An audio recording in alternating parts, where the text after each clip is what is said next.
Meu querido irmão, minha querida irmã, você que nos acompanha domingo a domingo, eu gosto sempre nesses primeiros minutos de fazer uma retrospectiva para que você se recorde e sobretudo para que você que faz as suas anotações possa retomar aí o caminho catequético que nós estamos fazendo. No primeiro domingo da Páscoa, domingo por excelência, nós fixamos naquele momento duas palavras para o nosso estudo, para a nossa reflexão. As palavras eram impacto e testemunho, para definir que tipo de experiência faz aquele que se encontra com Jesus ressuscitado. É uma experiência impactante, ou seja, ela mexe com a vida de quem se encontra com Ele, ninguém sai da mesma forma, porque se sair, não é com Jesus ressuscitado que se encontrou. É, portanto, uma experiência impactante. E desse impacto, dessa mexida dentro de nós, desta mudança que essa experiência causa, nasce o testemunho. Ou seja, eu tenho necessidade de dizer aos outros aquilo que conheci, aquilo que estou experimentando. Isso vimos lá no primeiro domingo. Depois, no segundo domingo da Páscoa, no domingo passado, nós vimos que esta experiência impactante, que gera testemunho, ela está na base, no fundamento da igreja. E vimos que a igreja nasce do mistério da paixão, morte e ressurreição de Jesus. A igreja nasce da sua Páscoa. E vimos também que igreja, quando nós usamos esta expressão, não são as paredes, porque a parede, isso aqui é o templo, é o lugar onde a igreja se reúne. Igreja somos nós, o povo conquistado pelo Senhor, o povo salvo por sua morte e ressurreição, o povo com quem Ele se encontra. Esta é a igreja.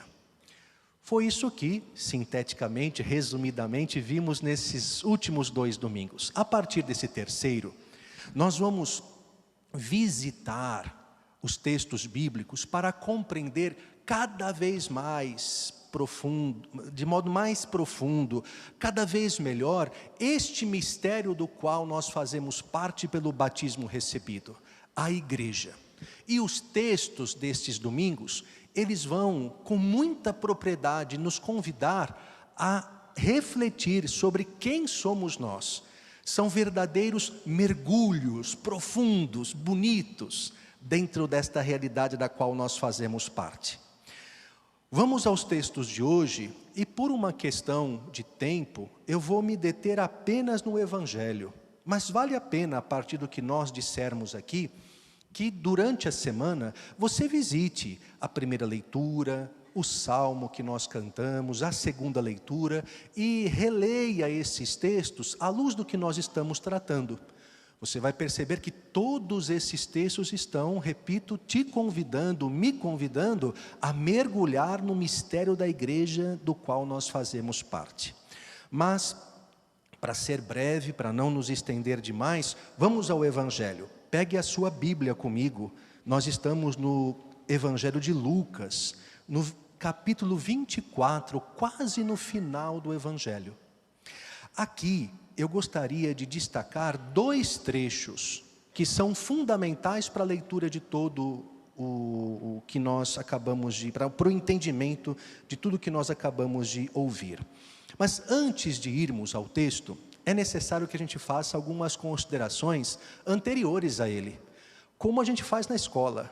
Você que é jovem, sabe que quando o professor na escola vai ao texto, ele diz a você, olha, esse texto, sobretudo se é de literatura, né, ele precisa dizer, foi escrito em tal época, foi escrito por causa desse motivo, daquele, para que você entenda a mensagem daquele texto. Então, por que este trecho de Lucas foi escrito? Rapidamente, para a gente entender a beleza dele. A comunidade cristã, desde o princípio, desde o início, ela sempre teve uma certeza de fé. A de que aquele Jesus, que tinha convivido com eles, tinha sido morto e ressuscitado, ele voltaria. Ele voltaria a este mundo. Os textos bíblicos, os evangelhos, são repletos desta afirmação: Ele vai voltar. Ele já está no meio de nós, mas esta presença dele, embora real, efetiva, ela é provisória, porque ele vai voltar no final. Por exemplo, no próprio livro dos Atos dos Apóstolos, capítulo 1, quando Jesus sobe ao céu, ali é narrado que as pessoas que estavam ali, que viram, os apóstolos que estavam ali, viram Jesus subir ao céu, vêm também 2 homens vestidos de branco que dizem a ele: por que vocês estão olhando ele subir ao céu? Este mesmo Jesus que vocês viram subir ao céu, vai voltar. Então já lá nos Atos dos Apóstolos, capítulo 1, a comunidade cristã, a primeira comunidade, tinha certeza disso. Nós também temos. 21 séculos depois, nós, daqui a pouquinho, ao renovarmos a nossa profissão de fé, vamos dizer: nós cremos que Ele está sentado à direita do Pai, donde há de vir para julgar os vivos e os mortos. Nós cremos que Ele voltará a este mundo, que Ele já está, mas que esta presença é provisória e que Ele vai voltar. Pois bem, só que as primeiras comunidades, elas entendiam que esse retorno de Jesus ia acontecer já, para já, e estavam aguardando. Só que o que começam a perceber? Que o tempo vai passando e que Ele não volta. O tempo vai passando, e onde fica esta promessa? Que agora nós não temos tempo, mas, por exemplo, vá lá a primeira carta de Pedro, lá se faz essa pergunta: mas e aí?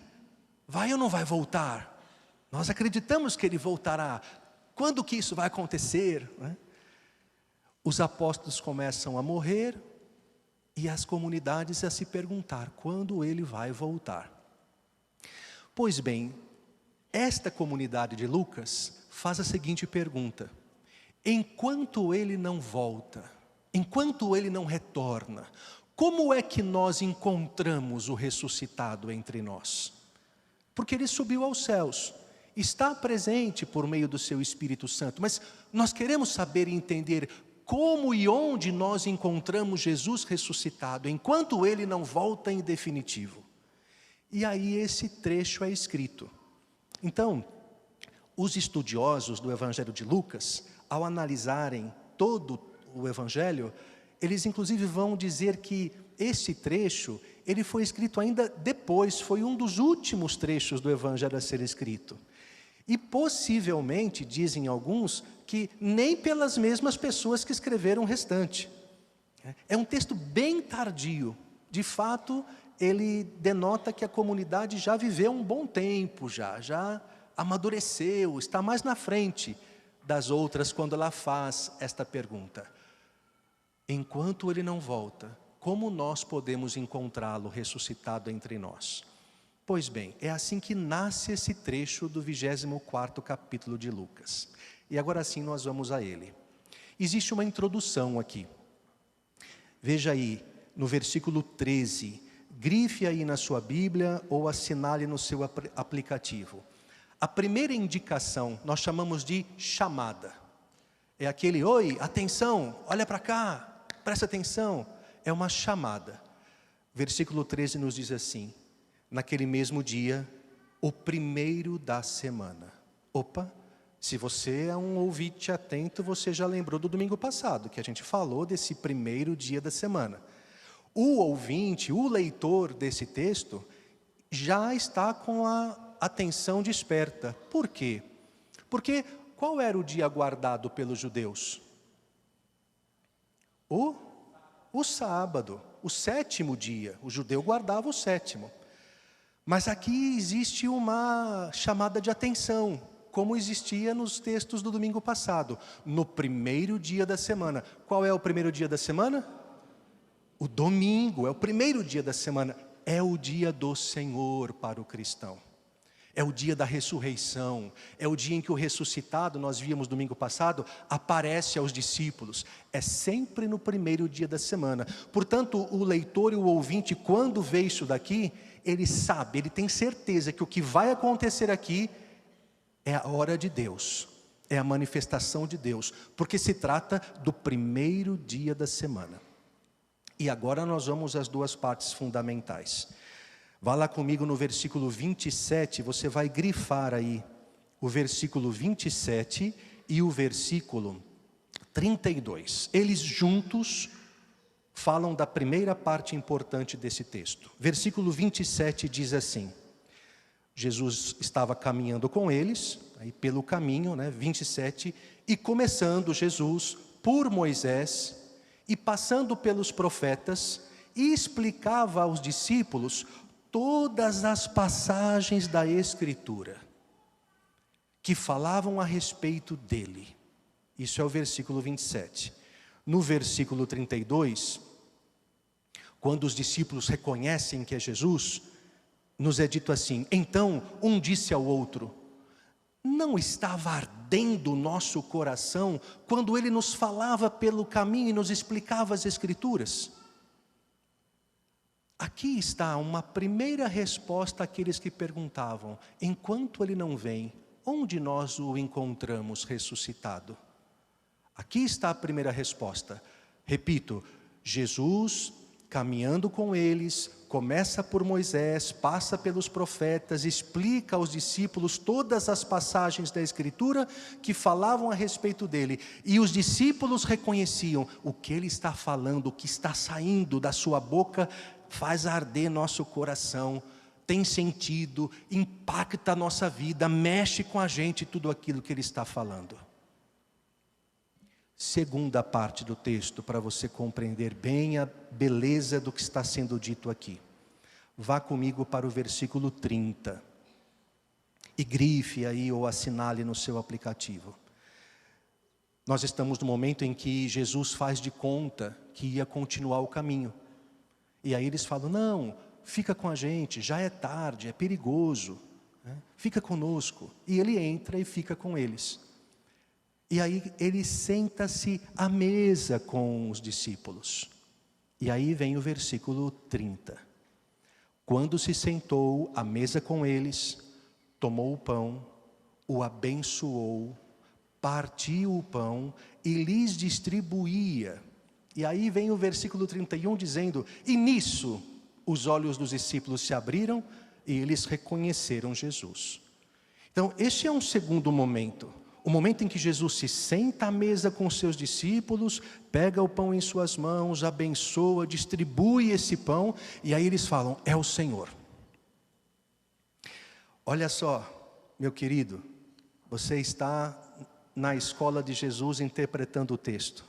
A sua pergunta foi: Jesus, antes que o Senhor volte em definitivo, como é que a gente te encontra ressuscitado? Ele disse assim: olhem esses dois momentos. Quando eu explico as Escrituras, quando eu faço você entender o que elas têm a ver comigo, e o teu coração arde. E quando eu sento à mesa, pego o pão, parto o pão, abençoo e distribuo para vocês. Agora vai ficar fácil, eu acho. Onde é que a gente vê isso acontecer? Ah, mas eu quero uma resposta mais bonita. Onde é que a gente vê isso acontecer? Na Santa Missa, na Eucaristia. O que o autor está dizendo para aquela comunidade é: vocês querem encontrar-se com o Senhor ressuscitado antes que ele venha em definitivo? Há muitos lugares onde ele se manifesta, mas de maneira especial, a igreja nasce da Eucaristia. A igreja nasce dessa celebração eucarística. É nessa celebração eucarística que ele se revela ao seu povo, que ele convoca o seu povo. De fato, bendito seja Deus que nos reuniu no amor de Cristo. É nessa celebração que ele santifica o seu povo, que ele salva o seu povo, que ele alcança o seu povo, que ele impacta a vida do seu povo. E é nessa celebração que ele envia seu povo. Meu tempo já venceu, mas vai lá para o final desse trecho. Olha só, versículo 33 e versículo 35. Desta experiência impactante, é Ele, é o Senhor, não ardia o nosso coração. Vem o versículo 33 e nos diz assim: naquela mesma hora, eles se levantaram e voltaram para Jerusalém, onde encontravam os apóstolos reunidos. Naquela mesma hora, mas aqueles homens não tinham dito para Jesus: fica com a gente, é tarde, não continua não. Agora é noite, dá medo. Aqueles mesmos homens que disseram: fica com a gente, não vai não, olha, estamos com medo, é de noite. Eles se levantaram imediatamente e voltaram para Jerusalém.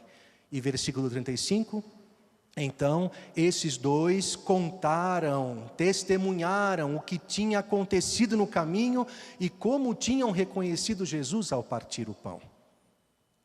Meu querido e minha querida, esta celebração eucarística no dia do Senhor é a fonte da vida da igreja, é o seu momento maior, não é o único, mas é a fonte e o ápice, a fonte e o maior momento da vida da igreja.